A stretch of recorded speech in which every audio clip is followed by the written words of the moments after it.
ஈரோடு அரசு மருத்துவமனை பகுதி வளாகம் அது.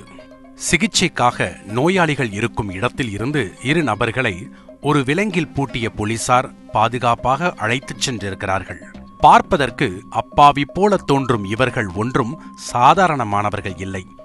ஈவி இரக்கமே இல்லாமல் ஒரு கொடூர கொலை செய்த படுபாதகர்கள். யார் இவர்? கொலை செய்யும் அளவுக்கு அப்படி என்ன நடந்திருக்கும்? இருவருக்கும் என்ன தொடர்பு? போன்ற அடுக்கடுக்கான கேள்விகளுக்கு விடை காண செய்தியாளர் சதாசிவத்தை களத்தில் இறக்கியது நம் குற்ற சரித்திர நிகழ்ச்சி குழு. கைது செய்யப்பட்டவர் கணேசன் மற்றும் அவரது மகன் அஜித். ஈரோடு அடுத்த செட்டிப்பாளையம் பகுதியைச் சேர்ந்தவர்.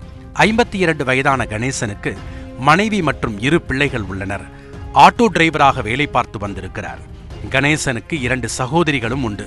திருமணத்திற்கு முன்பு வரை கணேசன் இந்த வீட்டில்தான் பெற்றோர் மற்றும் உடன் பிறப்புகளுடன் சந்தோஷமாக வாழ்ந்து வந்திருக்கிறார். திருமணத்திற்கு பிறகு பிள்ளைகள் மூவரும் பெற்றோர்களை இந்த வீட்டில் தனியாக விட்டு வெவ்வேறு இடங்களில் செட்டில் ஆகியிருக்கிறார்கள்.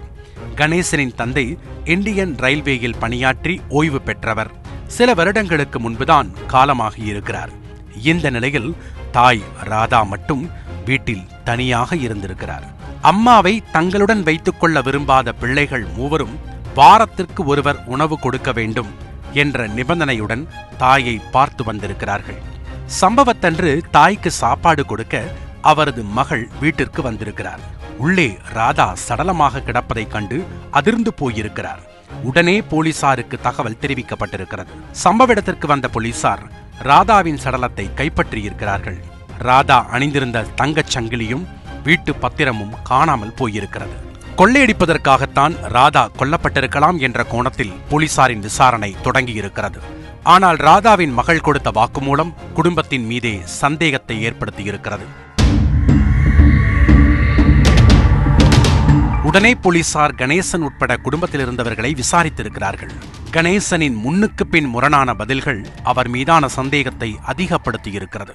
போலீசார் தங்கள் பாணியில் விசாரித்த போது கணேசன் அனைத்து உண்மைகளையும் கக்கியிருக்கிறார். நடந்த கொலைக்கு காரணம் சொத்தாசை. ராதா கணவரின் பென்ஷன் தொகையில் சிறுக சிறுக சேமித்து அசையா சொத்துக்கள் சிலவற்றை வாங்கியதாக கூறப்படுகிறது. அவரின் சொத்து மதிப்பு கிட்டத்தட்ட 50 லட்சம் ரூபாய் இருக்கும் என சொல்லப்படுகிறது. மகன் கணேசனுக்கு அந்த சொத்து மேல் ஒரு கண் இருந்திருக்கிறது. தாய்க்கு உணவு கொடுக்க செல்லும் போதெல்லாம் அவரிடம் சொத்தை தனது பெயருக்கு மாற்றித் தருமாறு தகராறு செய்து வந்திருக்கிறார் கணேசன். ஆனால் ராதா தன்னுடைய முடிவில் உறுதியாக இருந்திருக்கிறார். இது கணேசனுக்கு ஆத்திரத்தை கொடுத்திருக்கிறது. அதோடு கணேசனின் சகோதரிகள் இருவரும் அவரை கண்டித்ததாக கூறப்படுகிறது. சொத்தாசை கணேசனின் கண்ணை மறைக்க தாய் என்றும் பாராமல் ராதாவை தீர்த்து கட்ட முடிவு செய்திருக்கிறார். சம்பவத்தன்று கணேசன் மகன் அஜித்குமாரை அழைத்து கொண்டு தாய்க்கு சாப்பாடு கொடுக்க சென்றிருக்கிறார். உள்ளே சென்றதும் தாயை தாக்கிய கணேசன் தலையணையால் அழுத்தி அவரின் மூச்சை நிறுத்தியிருக்கிறார். அஜித்குமாரும் தந்தைக்கு உதவியிருக்கிறார். கொலையிலிருந்து தப்பிக்க நினைத்த தந்தையும் மகனும் கொள்ளை நடந்தது போல ராதாவின் தங்கச் செயினையும் வீட்டு பத்திரத்தையும் எடுத்துக்கொண்டு எதுவும் தெரியாதது போல் வீட்டுக்கு சென்றிருக்கிறார்கள்.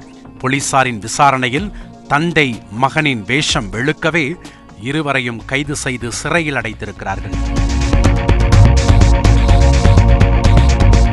சொத்தாசை கணேசனின் கண்ணை மறைத்ததோடு 10 மாதம் சுமந்து பெற்ற தாயின் உயிரையே பறிக்கும் அளவுக்கு வெறி பிடித்தவராக மாற்றியிருக்கிறது.